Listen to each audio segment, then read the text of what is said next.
When your 11-year-old daughter asks you, Dad, what are you doing? What do you tell her? What do you do?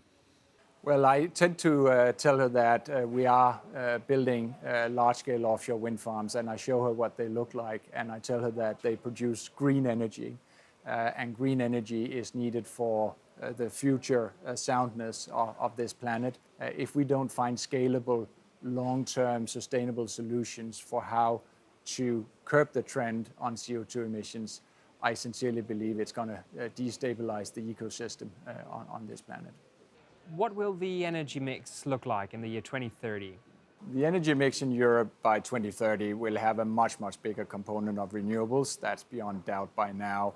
We've seen a long-term trend of reducing the contents of coal, contents of oil, and we've seen renewables going up. We'll still see gas being an important component, and we'll also, for some countries at least, see nuclear playing a role.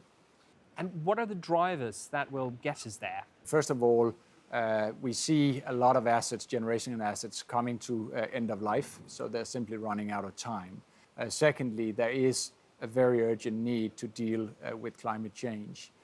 We have seen that even in 2013, CO2 emissions continue to go up on a global scale, and we've seen the highest ever concentration of CO2 in the atmosphere this year. And then third and final, Europe is operating at a huge energy trade deficit. We spend almost 400 billion euro every year, mostly on imported fossil fuels. And I think Europe has a strong interest in coming up with its own answer to a low-carbon future. And that is, again, also why we are betting on offshore wind. We believe offshore wind should be part of that answer. Dong is bringing wind parks online at an astonishing speed.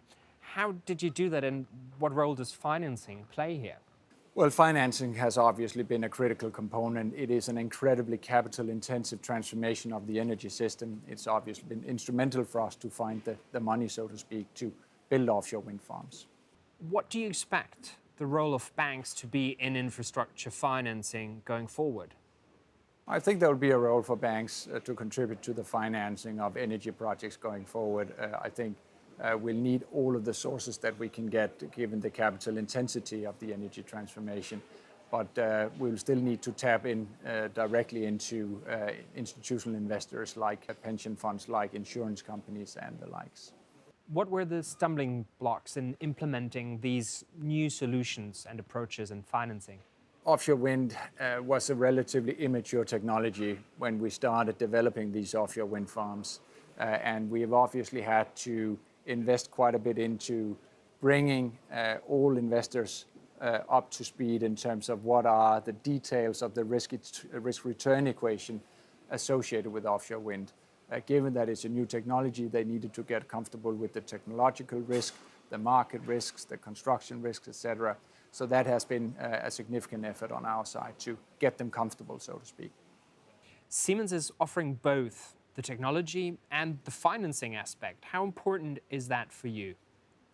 Well, I think it is a competitive advantage of Siemens that Siemens is not only bringing the turbine technology, but can also contribute to the financing. And we've also made good use of that in a couple of our projects, for instance, our Walney project in the UK, where Siemens has been providing some of the debt finance.